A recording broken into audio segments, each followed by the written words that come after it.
Very good morning, students. Today I am going to dissect the deep dissection of the neck, okay?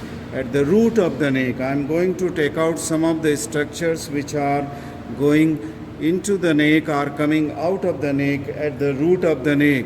Again, I will follow the instructions given in the theme dissector here, okay, volume 3rd, authored by me, and I am going to show you and will try to dissect this chapter, that is the deep dissection of the neck, the root of the neck, okay?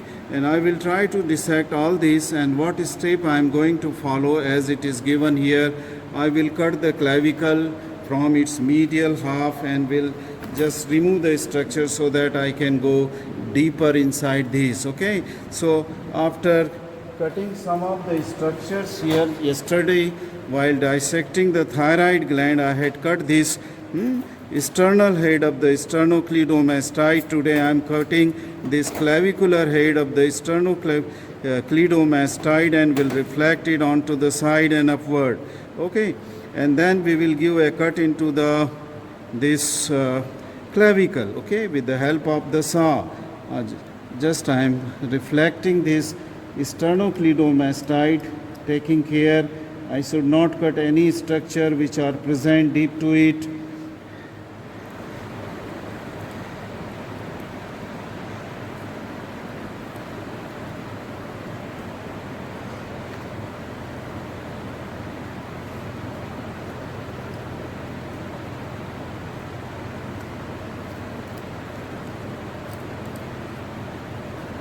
So I have reflected the sternocleidomastoid, okay? This is the internal jugular vein which is here, and I will clean it so that you can see, okay? Most of the structures I have just exposed. Now I will give a cut into the sternoclavicular joint here, because we have to detach the medial end of the clavicle from this side, and will give a cut here into the clavicle, okay? And this piece I will remove. I will come within few minutes. Thank you.